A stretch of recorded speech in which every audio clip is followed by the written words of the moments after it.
Isaiah 64:6. For all of us have become like one who is unclean, and all of our righteous deeds are like filthy garment, and all of us wither like a leaf, and our iniquities, like the wind, take us away. One of the biggest misconceptions about people who are believers, people who are Christians, is that a lot of people think that if you believe you're a Christian or you believe that you're a follower of God, it means you believe that you're a good person, and the people who aren't Christian or the people who don't believe are bad people.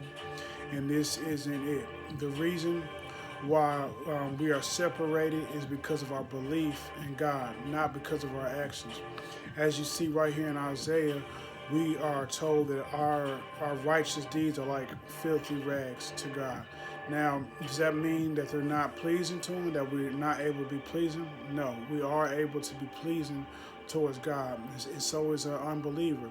An unbeliever is able to do an action that's pleasing, but altogether, our good deeds are not able to save us. We are saved by faith through grace. So the separation is not from good to bad. The separation is those who are humble enough to say that I need God.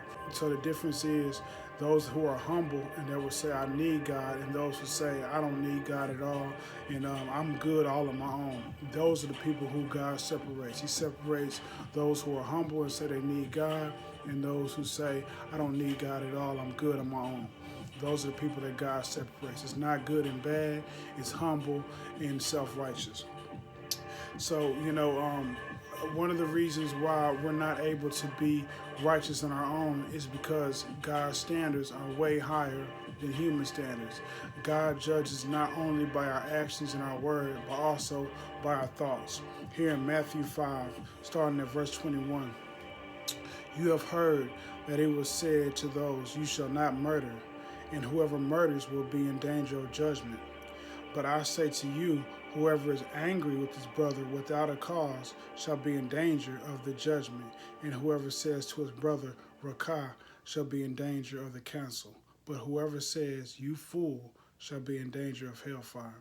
So here we see in verse 22, he says, whoever's angry at his brother without a cause shall be in danger of judgment. And I think it's important that we understand that he does say without a cause. So there is cause to be angry. So this is what we call righteous judgment, as we saw when Jesus was turning tables over and running people out of the temple with a whip. A lot of people, we bring up certain verses and we try to and we try to take the whole Bible and put it into one context of one verse. So we'll see things like, be gentle, and of course we should be gentle. But if we read through the Bible and see all the instances of when Jesus was speaking to people, he wasn't always gentle. So we have to understand there is a time for anger, and there is a time for us to speak harshly to people, as Jesus did, as the disciples did, as prophets in the Old Testament did.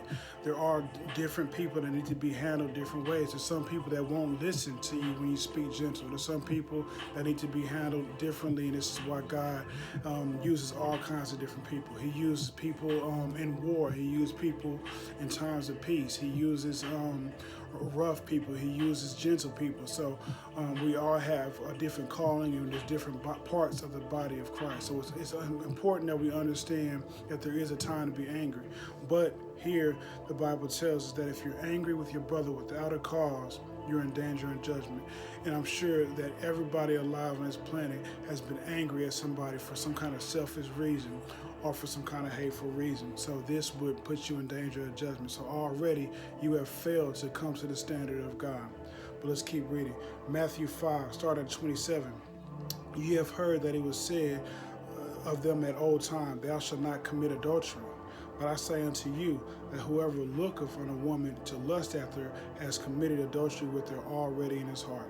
So to even look lustfully, so that means watching movies when women are undressing or are having, sex scenes in movies, to look at this lustfully, to put yourself in that position to, lust after someone else's wife, or to lust after a woman that you're not married to, you've already committed adultery.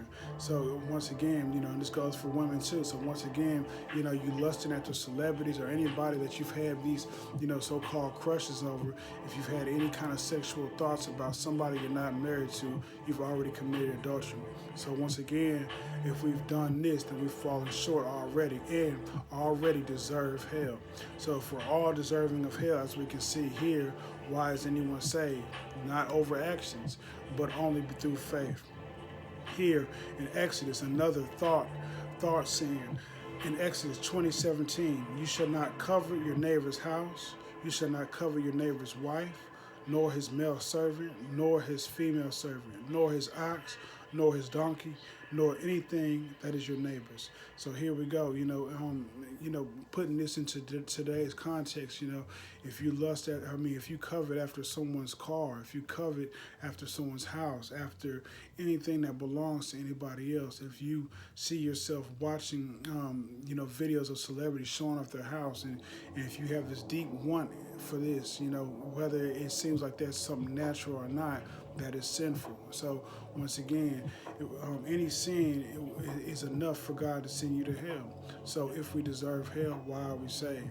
Not because of our actions, but because of our faith. Here, Romans 3:20. Because by the works of the law, no flesh shall be justified in his sight. For through the law comes knowledge of sin.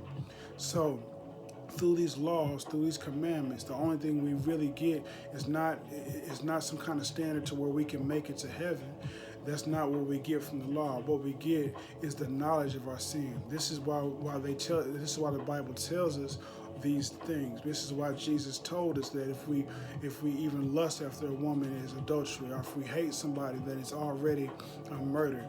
Not because we can stop doing it and we can make it to heaven, but because he wants us to give us knowledge of our sin. Through this knowledge of our sin, we know that we need Jesus. So if we're not able to come to a knowledge of our sin, we'll never come to the realization of that we need Jesus to save us. Romans 11:6.